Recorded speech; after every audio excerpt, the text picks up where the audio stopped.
Bismillahirrahmanirrahim. We are going to discuss a very important topic about the work done in turning the dipole and a potential energy of dipole in an electric field.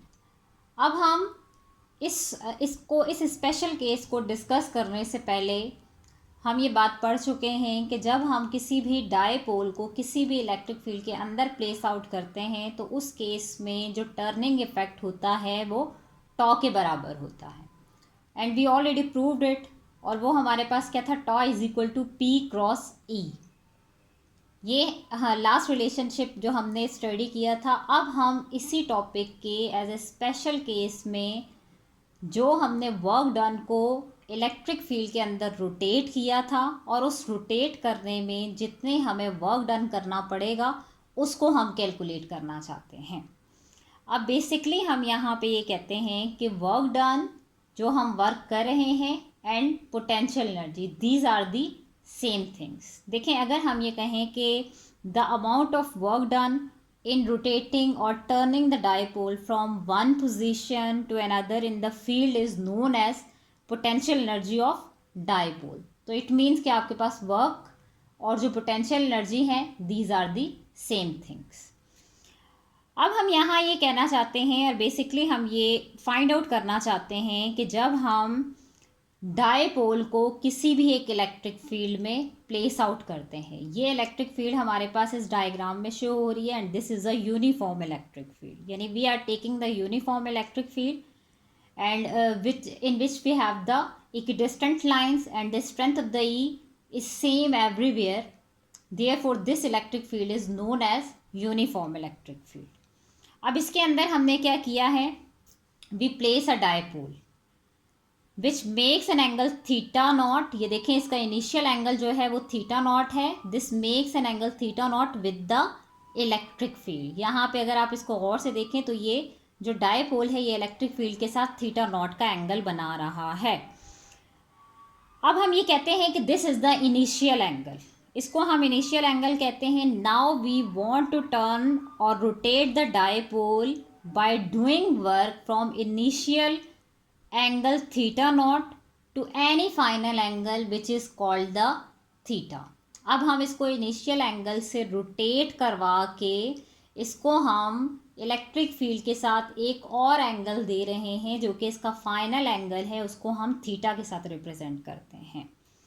अब ये देखें, अब ये जो पहले dipole था उसकी position ये थी। अब हमने इसको जितना रोटेट किया है, इसके ऊपर जितना वर्क डन किया है वो यहाँ पे ये रिप्रेजेंट हुआ है, इसने जितना एंगल बनाया है वो थीटा है।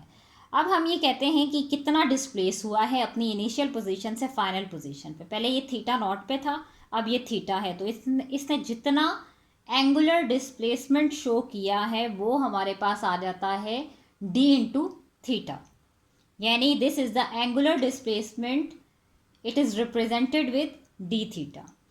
अब देखिए, हमने जब इसको इनिशियल एंगल से फाइनल एंगल पे रोटेट किया तो it means we have to do a work done. इसके ऊपर हमने काम किया और ये जो वर्क डन है actually this is the form of energy और इसको हम क्या कहते हैं, इसको हम पोटेंशियल एनर्जी का नाम देते हैं।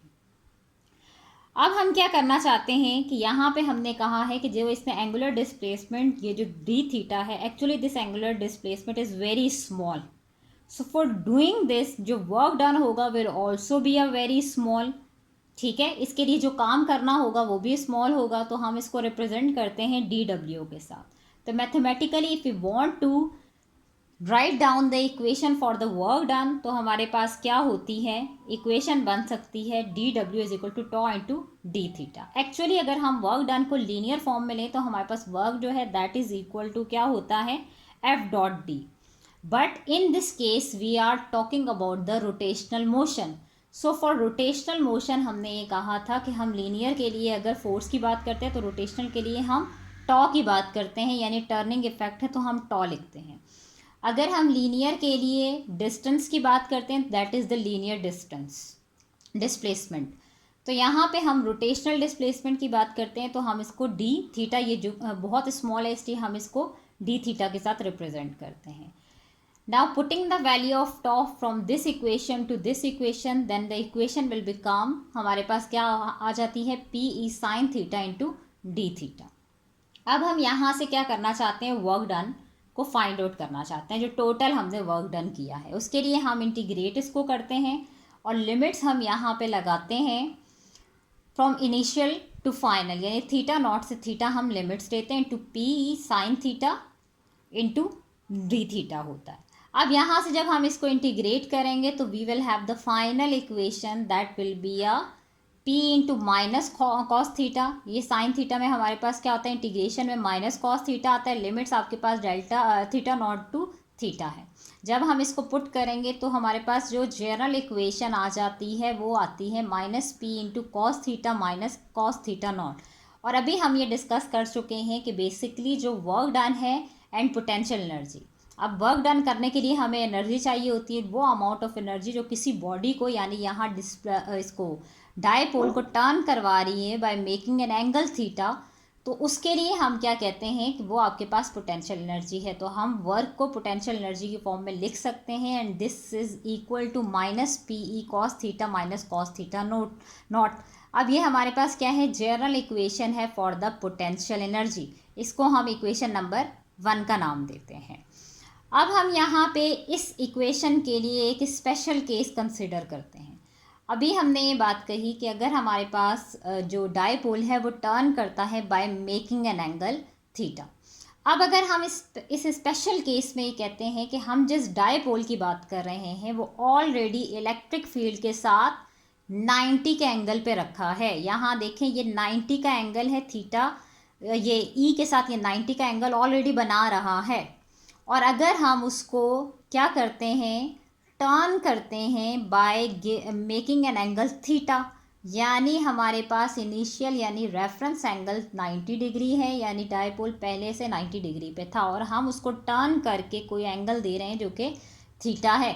तो इक्वेशन नंबर 1 की जो फॉर्म आएगी वो हमारे पास आ जाती है, ये देखें जहाँ पे कॉस थीटा नॉट है वहाँ हमने 90 डिग्री पुट किया है, तो ना कॉस 90 इक्वल टू 0 होता है। Then the final equation becomes potential energy is equal to minus p cos theta. इसको हम देखें, this is the dot product, तो u is equal to minus P dot E, ये फाइनल इक्वेशन आ जाती है। अब देखें, अभी तक हमने ये बात कही कि हमने एक रेफरेंस एंगल लिया और उससे हमने पोटेंशियल एनर्जी की वैल्यू को फाइंड आउट किया। अब हम इस केस में ये कहते हैं, जो कि इक्वेशन नंबर 2 है, अगर हम पोटेंशियल एनर्जी के लिए स्पेशल केसेस कंसीडर करना चाहें तो इसका क्या मतलब है, it means that now we are saying that कि हम अब थीटा को भी कोई वैल्यू देना चाहते हैं। पहले हमने थीटा को एज इट इज़ कंसीडर किया, अब हम ये कहते हैं हम थीटा को भी कोई वैल्यू देते हैं। अगर हम ये कहें कि हम थीटा को कोई वैल्यू देते हैं तो इस में हमारे पास 2 स्पेशल केसेस आते हैं। फर्स्ट स्पेशल केस में अगर हम ये कहें कि these are the electric field lines, और इस केस में अब देखें यहाँ इक्वेशन नंबर 2 में अगर हम गौर से देखें तो थीटा जो है वो बेसिकली जो है पी और ई के दरमियान बनने वाला एंगल है, यानी वेक्टर डायपोल मोमेंट और इलेक्ट्रिक फील्ड के दरमियान बनने वाला एंगल कौन सा है, वो थीटा है। तो अब अगर हम जब थीटा को कोई वैल्यू देंगे तो डेफिनेट सी बात है कि हमारे पास क्या है, ये कोई ना कोई न्यू हमारे पास फॉर्म आएगी। अब देखिए, अगर हम ये कहते हैं कि ये हमारे पास यूनिफॉर्म इलेक्ट्रिक फील्ड है, इसमें हमने डायपोल को प्लेस आउट किया है और इस केस में वेक्टर डायपोल मोमेंट यानी P और E में अगर हम ये कहते हैं कि ये दोनों क्या हैं, पैरेलल हैं। पैरेलल का मतलब ये है कि जो हमारे पास डायपोल है इसको हमने प्लेस आउट किया है along the electric field, then it means that कि P और E के दरमियान बनने वाला एंगल थीटा होगा, और थीटा हमारे पास कितना है, वो 0 होता है। अगर इस केस में अगर P और E हम क्या है, सेम है एंड सेम डायरेक्शन है, then theta is equal to 0। Now putting the value of theta is equal to 0 in equation number 2, then the equation number 2 becomes क्या, कॉस 0 इक्वल टू क्या होता है, 1 होता है। So this equation becomes u is equal to minus P dot E. अब यहाँ पे एक बहुत इंपॉर्टेंट बात है, वो ये है कि जब हम डायपोल को यहाँ प्लेस आउट करते हैं तो we will not apply any work. यहाँ पोटेंशियल एनर्जी की वैल्यू मिनिमम होगी जब P और E आपस में पैरेलल हैं, क्योंकि इसकी रीज़न क्या है कि ये पहले क्या था ना, अब जब ये पहले हम डायपोल की बात करें, ये क्या है, ऑलरेडी 90 पर था। अब इसको हमने क्या किया है, अलोंग द इलेक्ट्रिक फील्ड लाए हैं, तो इसके लिए हमें कोई वर्क नहीं करना पड़ेगा, वो ऑटोमेटिकली वो इस पोजीशन में आ जाएगा। क्यों, देखिए डायपोल में ये जो नेगेटिव चार्ज है that will be attracted towards the positive side of the electric field, और जो यहाँ पॉजिटिव चार्ज है that will be attracted towards the negative of the electric field. तो इट मीन्स दैट कि कोई एनर्जी नहीं लगेगी, ये खुद जो है इधर आ जाएगा डायपोल।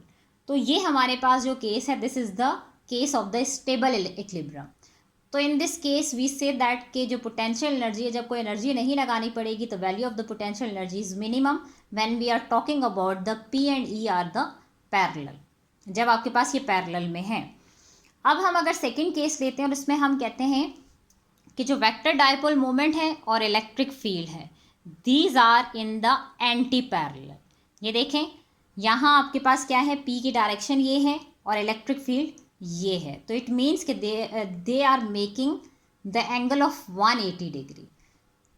अब जब थीटा इज इक्वल टू 180 होगा तो इसको थीटा की वैल्यू के इक्वेशन नंबर 2 में पुट करेंगे, then finally we have U is equal to, ये देखिए माइनस पी कॉज, ये भी आपके पास -1 होता है, माइनस माइनस प्लस, तो U is equal to P dot E होता है।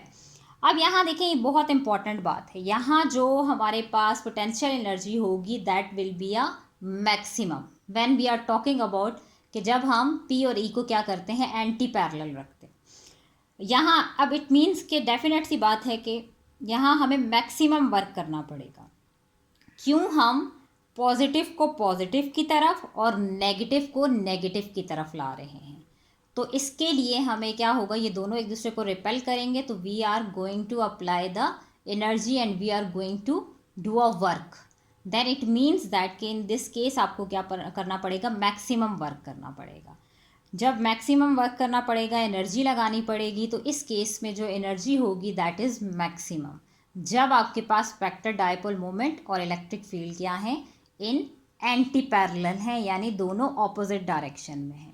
तो इन दिस केस आपके पास क्या है, जो पोटेंशियल एनर्जी होगी वो मैक्सिमम होगी। ये दोनों केसेस और ये हमारे पास जो वर्क डन और पोटेंशियल एनर्जी का टॉपिक है, this is a very important.